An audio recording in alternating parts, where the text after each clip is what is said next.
La crisis de la Baja Edad Media, siglo XIV y XV. La crisis del siglo XIV es el nombre dado por los historiadores al conjunto de sucesos negativos que caracterizaron esa época. Los efectos de dicha crisis afectaron a todos los ámbitos, desde el demográfico al económico, marcando el comienzo del fin de la Edad Media. A finales del siglo XIII, el crecimiento económico del mundo cristiano occidental comenzó a frenarse. Se redujo la roturación de tierras, las conquistas militares y la fundación de nuevas ciudades, lo que generó una crisis de crecimiento. A esto se sumó un cambio climático. El óptimo climático medieval llegó a su fin, y entre 1315 y 1318 hubo frío intenso y lluvias que destruyeron cosechas, causando la Gran Hambruna. En el antiguo régimen la agricultura dependía totalmente del clima. Las malas cosechas provocaban escasez de alimentos, hambre y enfermedades. Esto aumentaba la mortalidad, reducía la demanda de productos urbanos y con menos manos para trabajar el campo. La producción seguía baja, creando un círculo vicioso. La consecuencia fue una profunda crisis económica y social, conocida como la crisis del feudalismo del siglo XIV. Desde fines del siglo XIII, el crecimiento poblacional en Europa se estancó por malas cosechas y guerras, pero el hecho más trágico fue la peste negra, que apareció en 1348 y se expandió por todo el continente, con brotes repetidos durante el siglo XIV. La enfermedad, transmitida por pulgas de la rata asiática llegadas a Europa a través de rutas comerciales y puertos como Venecia, causó la muerte de hasta un tercio de la población. Esto redujo el consumo, dejó sin mano de obra al campo y provocó una grave crisis económica y social.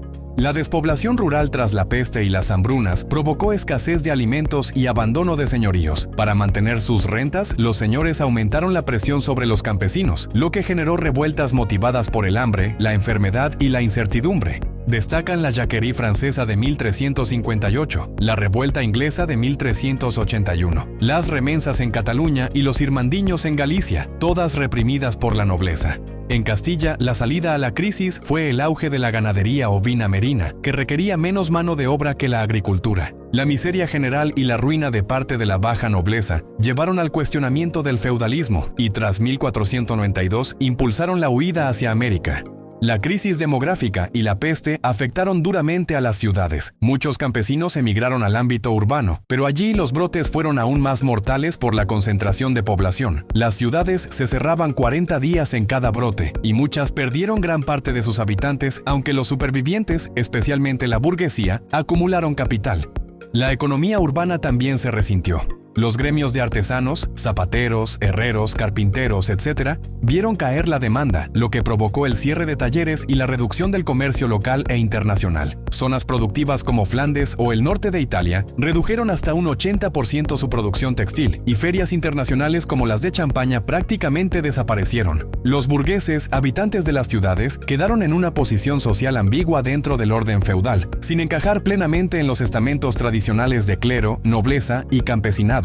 La crisis económica también afectó al clero y a la nobleza, que vieron caer sus rentas por la muerte del campesinado. Para mantener sus privilegios, la nobleza recurrió a la guerra como medio de obtener ingresos mediante el botín. El conflicto más importante fue la Guerra de los 100 Años, 1337-1453, entre Francia e Inglaterra. El enfrentamiento surgió porque los reyes ingleses, descendientes de Enrique II Plantagenet, eran vasallos del rey de Francia por sus posesiones en territorio francés, pero al mismo tiempo eran monarcas de Inglaterra y se negaban a someterse.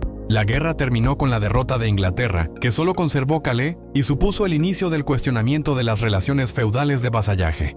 En el siglo XIV, la crisis se reflejó en la cultura, el arte y la religiosidad. El miedo a la muerte dominó el pensamiento. Surgieron las danzas de la muerte, que igualaban a todos los estamentos, y obras literarias que criticaban el orden social, como los cuentos de Canterbury y el de Cameron. También aparecieron temas espirituales como la Divina Comedia y literatura de evasión, como el Tyran lo Blanc. La crisis de la espiritualidad afectó al papado. Entre 1309 y 1377 se instaló en Aviñón bajo control francés, y luego el Cisma de Occidente, 1378-1417, dividió a la Iglesia con varios papas simultáneos. Esto generó un fuerte desprestigio y críticas a la corrupción eclesiástica, lo que favoreció el auge de herejías como la de los husitas, que pedían reformas. Al mismo tiempo, la experiencia de la muerte y las nuevas ideas filosóficas impulsaron una religiosidad más íntima y personal, menos dependiente de las jerarquías y ritos externos.